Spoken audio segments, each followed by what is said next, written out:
Guys, you're welcome to my channel. My name is Jennifer, and today's video is going to be a bit different from what you're used to seeing here on my channel, because 2020 has been a year and it has really given me time to be more introspective, and I've learned a number of things I would like to share with you guys. So if it sounds like something you'd want to listen to, please stay back. So yes, the number one thing I've learned this year is that a lifetime isn't really as long as some people imagine it to be. Yes, and I mean, you can't live long enough to make all the possible mistakes there are to make in life. So it's easier to learn from people's mistakes and learn lessons from their own experiences. And because a lifetime is not so long, there isn't need to put off what you want to do for the future, because I mean, life isn't even guaranteed. So if there are things you want to do, I've learned to do the things I want to do, not procrastinating or postponing them for a better time and all of those things. I've learned to love people. I've learned to show appreciation to people around me. Like I've been blessed with really amazing people, from my family to friends, and I try not to hesitate to tell them how much they mean to me. I mean, there isn't need to wait for people to die to tell them how important they are or how much you appreciate the things they've done for you. So this year has really made me understand how delicate and fragile life is, and how much it means to show appreciation to people and show gratitude to them. And in this period, the whole lockdown, I've also learned that we need love to function optimally. Love from family, love from friends. We are not self-sufficient. I mean, God is the only self-sufficient being. You're not self-sufficient, so we need love from people around us.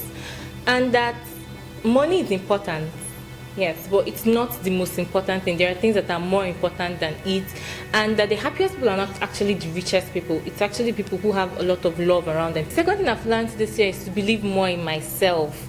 Yes, it's usually not easy. Like at times we wait for affirmation from other people, right? I've learned to believe more in myself. I've learned that if I sell myself short, people are going to buy, right? Self-confidence is very important, and that the way I feel about myself is very, very important. It goes a long way to affect how other people are going to see me and perceive me. And that my talents, your talents, are yours, but if you do not portray them, nobody is going to know you have such talent. So let's say you're an artist and you draw very, very beautiful pictures, very beautiful diagrams, and you keep them in a drawer in your room. No one is going to know you're an artist. If you're a good dancer and the only time you dance is in front of your mirror in your bathroom, or you're a storyteller and all the stories you've written are just on your laptop, it's just going to be done. It's not going to be of any use. Even the Bible says that you can't light a candle and keep it under a table or a bushel. You have to put it somewhere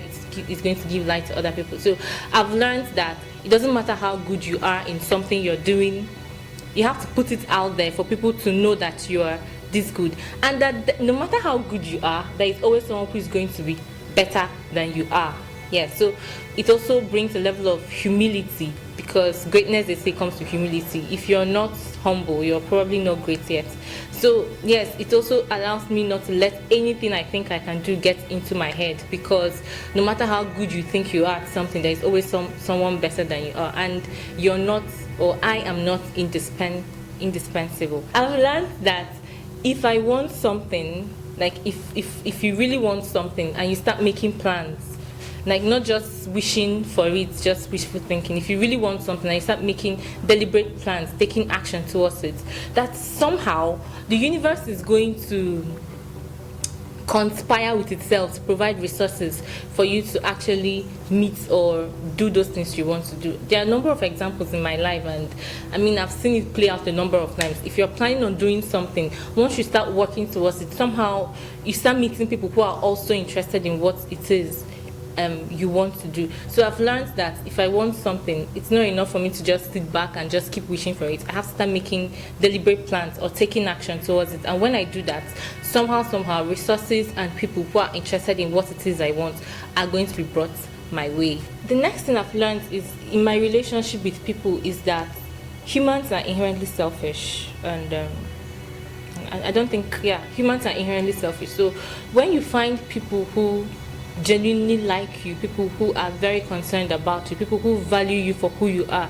Not, I mean, nowadays relationships have deteriorated to something transactional. It's more or less like, what can I get from you, or what can you give to me? But when you meet people who are genuinely concerned about you, people who love you, people who like you for who you are, people who you do not have to perform or try to impress, people who are not there because they want money from you or because they want to gain a particular favor from you. When you meet those kind of people, hold them close to you. So I value a lot of people in my life who have been there with me, for me, through thick and thin. And I also try to pay forward to value people's relationship, to give as much as I can to the people around me.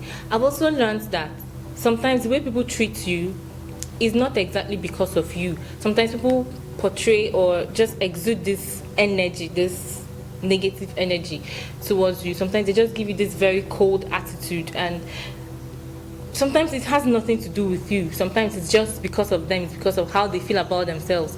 Sometimes they are insecure. So I've learned not to take those things personally. At times I look at them and I feel like this person might be going through a whole lot. And it's really not easy to excuse people when they give out very, very bad energy. But I've learned that sometimes it has nothing to do with me as a person. Sometimes the way people treat you usually at times is as a result of how they feel about themselves. So somehow they just spread that energy. Yeah, so it's not always about me as a person. And I have learned this year too, that I'm not under any obligation to maintain a relationship or friendship with people who disrespect or disregard you. I've learned that you can't compel people to respect you or treat you the way you want to be treated, but you are also not under any obligation to maintain relationship with those people. If there are people in your life that disrespect you, I think the same thing to do, the appropriate thing to do is to not give them the platform to keep disrespecting you. It could mean staying away from them, it could mean anything, but I've learned that sometimes, yes, it's what is appropriate. And that doesn't mean I should reciprocate the bad energy or the disrespect or disregard. It just means that I understand that these people do not regard me enough to respect me. So I've learned to, stay away from such people and understand that they are probably also dealing with their own challenges. The next thing I've learned to say is to trust my instincts. Guys, these instincts have saved me a lot. And prior to now, I just disregard it. I just feel like I'm being paranoid. But most often than not, I've learned that my instinct is like, I don't know, it kind of goes ahead. At times you meet people, at times I get into a place and it's so unsettling, or I meet people and I feel like there is something wrong with this person. Now, this person hasn't really done anything, but I just feel like I'm just being paranoid. It's good to give the benefit of doubt. And in the process, I realized that I've gotten myself into something I'm not supposed to be in. So I've realized that my instincts are almost always right. Yeah, they don't lead me astray. They try to protect me. So I've learned to trust my instincts more because it's a protective mechanism. I've also learned that for me, when I look back at this year, I've learned that some of my happiest moments, apart from when I spend time with family and friends and people that I love, part of my happiest moments are times I did something for people who I know might not repay me, or people who don't even have the ability to. I belong to this non-governmental organization, and one of the things we believe in is that service to humanity is the best work of life, and I think it really captures it. I wouldn't want this video to be so long. I mean, I could keep going on and on and on about a number of things that I've learned, but I'd like to end it here. And in conclusion, I have also come to realize for myself that my life wouldn't be the same without God in it. I mean, the God factor in my life has been so huge. I can't even deny the what word do I use? The God factor in my life has been so huge, so palpable, yes, and I cannot deny its existence.